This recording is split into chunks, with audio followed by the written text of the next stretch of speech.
Dear friends and subscribers of Cricket Happening, welcome to your daily edition of the Cricket Happening show. Well, unfortunately, the Indian Premier League, which was starting its second leg today, and all the players have returned back to the India after completing the first leg of the Indian Premier League in the United Arab Emirates. Very unfortunately, the second leg of the Indian Premier League 2014 has not started on the right track. The reason being rain in Ranchi has prevented play so far, and the news that we have from the center here from Ranchi, where it is Mahendra Singh Dhoni's hometown, is that the Chennai T20 team, the Chennai Super Kings, won the toss and they have elected to bat against the Kolkata Knight Riders. And well, because the match is going to be starting at 9:40 p.m. due to rain, it is going to be a 17 overs affair. So the 17 overs affair means the power play will still, there will be only 5 overs in the power play, and there will be 3 bowlers who would be allowed to bowl a quota of 4 overs. So it's going to be a 17 over game, and unfortunately, after enjoying the heat in the United Arab Emirates, normally in India, I being from India, I know for a fact that May is the hottest month in India. We call it the month of fire, and well, it's very unfortunate that rain has really proved a spoil sport today and reduced the match to a 17 over contest. So whilst I am on this Cricket Happening show, if at all there are any happenings, in the sense if the match really starts, the match has not yet begun because the umpires have just given the taken the decision that it's going to be 17 over a side affair. So I'm going to keep monitoring what's going on over there, but as and when the match begins, I'll be there by doing some live cricket commentary. But for the time being, I will have to this Cricket Happening show will be looking at some cricket news. Now, looking at some cricket news as far as this Cricket Happening show is concerned, the first cricket news, and that is some cricket news which everyone would be knowing about it, but as you know, in the Cricket Happening show, I normally dwell about the game. So today, what we are talking about is the news coming in from Australia. As you know, Australia, the other day, the ICC test ranking, in fact they have been ranked as the #1 test team as far as test matches are concerned, number one ranked one day international side too as far as world rankings are concerned. So keeping that in fact, now what has happened is John Inverarity was the chairman of selectors for quite a long time, probably for a period of 3 years, and he successfully saw to it that Australia reached that particular stage. But now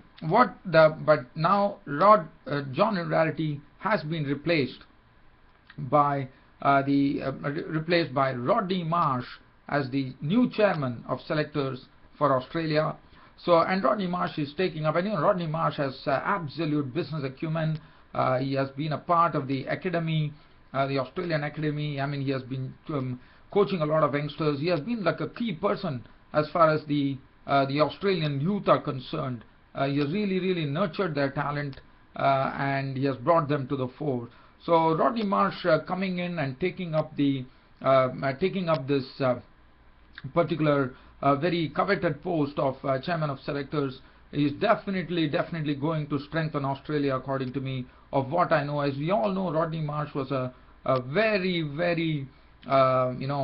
prominent player in Australia once upon a time, when he was the wicketkeeper batsman. Rodney Marsh, he used to attack the bowling, like he used to really like to tear the leather of the ball, and the other thing is that Rodney Marsh was a wonderful keeper, and who does not know, who were following probably in the 1980s or 1970s I would say, Rodney Marsh, 80s I would say, but preferably when Rodney Marsh was there, and that was when the famous decision that everyone has it on their lips as far as cricket fans are concerned was Caught Marsh bowled Dennis Lillee. Caught Marsh bowled Lillee. That was the thing which was very, very famous, because Rodney Marsh has helped Dennis Lillee get a lot of wickets. So Rodney Marsh, basically, as I said, he has a lot of business acumen, he has a lot of experience, and I think Australian cricket are in some great hands right now.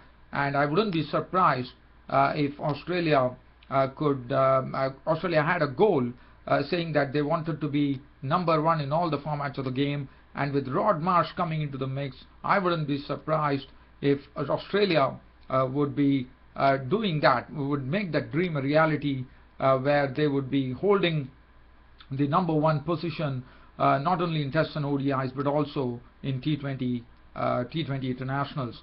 Well, so good luck to Rod Marsh.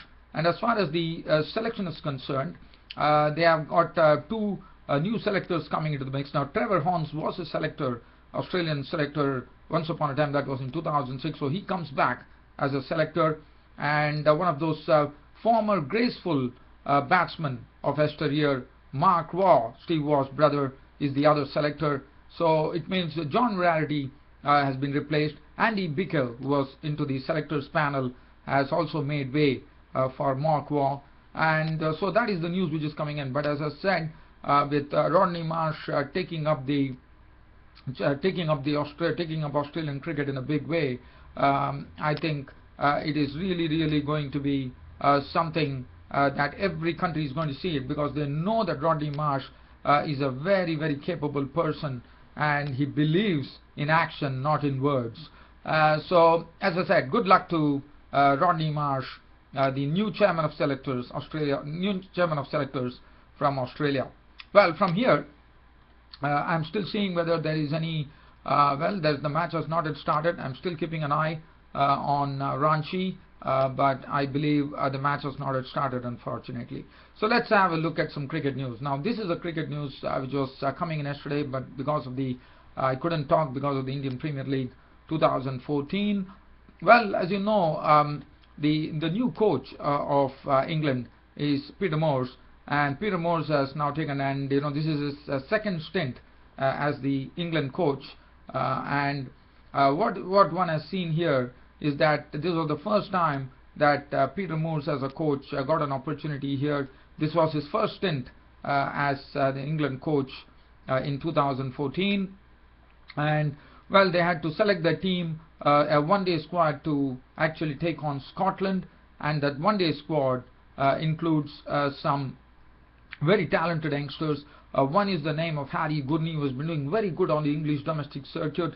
He's a Nottinghamshire. He hails from Nottinghamshire, and he's a left-arm seamer. As you would remember, he was also chosen for the tour of West Indies, but did not get an opportunity.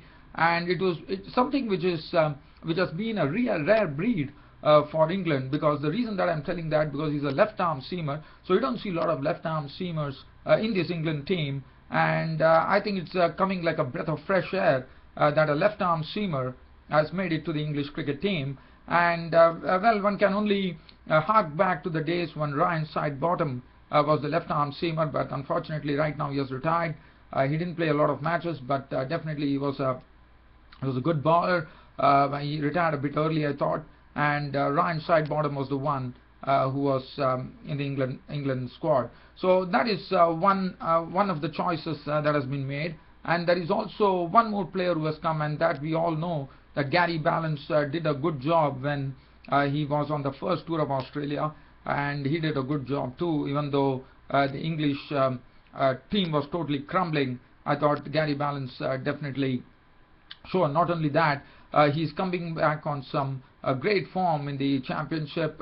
He recently made a very aggressive century, and he was looking in pretty good nick. So that is something that is there. So these are the two new choices. But one sees that Alex Hales, who actually scored the first century by an Englishman in T20 internationals, as he did it in the 2014 World Cup, does not find a place in the team. One does not know whether that is the right choice. Even Michael Lumb, who has been a very aggressive player and has been performing pretty well, I would say, also does not find a place. So Alex Hales has come as a real surprise, according to me, considering that it is going to be a one-day internationals.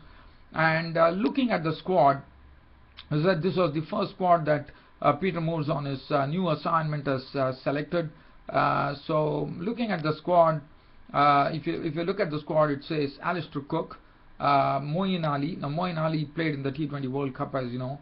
James Anderson comes back, Gary Balance, Ian Bell, Ravi Bopara, Josh Butler, Harry Gurney is the new face there. Chris Jordan, who has always been impressive, and a lot of talk has been going on by the experts as to say that he has been doing a pretty good job. Why not? Yes, definitely he looks a real talent. And then Owen Morgan has not been in the best of form, I would say. Joe Root, who has just scored, probably 2 days back, he scored a century for his team Yorkshire. James Treadwell, the off spinner, and Chris Woke. So that's the composition of this English team which has been selected, the one-day squad which has been selected to take on Scotland. Well, in the meanwhile, I see that the proceedings have begun here in Ranchi, so I'll keep up some cricket commentary going. Chennai Super Kings, Mahendra Singh Dhoni in his Ranchi, in his hometown, won the toss. As I said, rain prevented play, and finally the match has started with Shakib Al Hasan from the Kolkata Knight Riders starting operations. The openers, as we know, in fact, Dwayne Smith faced the first delivery. It was a good length delivery, and he actually pushed it back to the bowler. The second delivery was a ball which was outside the leg stump, trying to sweep that ball. Dwayne Smith missed, and the wicketkeeper collected. The third delivery, well, Dwayne Smith finally got a ball which was not a good delivery at all from Shakib Al Hasan, which was slipped down the leg side, and this time Smith connects. Last time Smith didn't connect, but this time he did connect. He swept and swept well, and it went behind square leg for to the boundary. So probably after this over, I'll be leaving you, dear fans, friends, subscribers, as Shakib Al Hasan comes in and bowls the fourth delivery. It's an angled one. Once again, it's drifting on towards the pads, but neatly it was done by Dwayne Smith, who puts it goes across for a single. So Dwayne Smith is not out on 5, and Brendan McCullum, the very first ball that he faces from Shakib Al Hasan, he has dispatched that for a boundary. So we thought that probably the first over was going. I said, no, this is a 17 over side affair because of the rain, and well, it has been beautifully dispatched, I thought, by Brendan McCullum. Brendan McCullum it was a ball once again. Now one thing one could see in this particular over is that Shakib Al Hasan has not been bowling the right line. He has been drifting pretty much on the leg side, and well, it has been taken full toll off here by Brendan McCullum, as Brendan McCullum glances it fine, and it goes to the fine leg boundary. So Brendan McCullum has opened his account with a boundary. And well, after this first over, dear fans, subscribers, with this live cricket update, I'll be leaving you, unfortunately, that's it, because I wouldn't be able to go further, unfortunately, due to paucity of time. As Shakib Al Hasan comes in, bowling the final delivery, and this is, I thought this was the better delivery from him. It was pitched on the middle stump, and Brendan McCullum respects it and pushes it back to the bowler. So, as I said, I'm just leaving you with this live cricket update here from Ranchi, as play really was prevented due to rain in Ranchi in the second leg of the Indian Premier League 2014, which was kicking off today in the 21st match between Chennai Super Kings and Kolkata Knight Riders. Chennai Super Kings winning the toss and electing to bat on this. And in the meanwhile, I see Sunil Narine has been sent for a 4 by Smith. So definitely Chennai are slowly getting on into the groove here, as Narine's first delivery that he bowled to Dwayne Smith has gone for a boundary. Well, so I'm going to leave you here with the score on 13 for no loss. Chennai Super Kings batting first, with Brendan McCullum not out on 4 of 2 balls with 1 4. Dwayne Smith is not out on 9 of 5 balls with 2 4s. And that's it from me, your host Ram, for the Cricket Happening Show for today. With this live cricket update, I'm leaving you, dear fans, subscribers. Now, as you know, tomorrow on Saturday is always going to be a late cricket show. So what I will be doing is on that late cricket happening show, I'll be giving you a brief summary of this particular match which is going on currently, and then I will also cover the 2 matches that are coming up tomorrow in the Indian Premier League 2014. I'll be talking about those matches too. So, well, dear fans and subscribers, unfortunately at this point of time, I have to leave you, dear fans and subscribers. Hope you all enjoyed my cricket show and this cricket news report coming in from Ram Studios. So till such time, I meet you tomorrow on the late Cricket Happening show on Saturday. This is your host Ram signing off for the day. Thank you.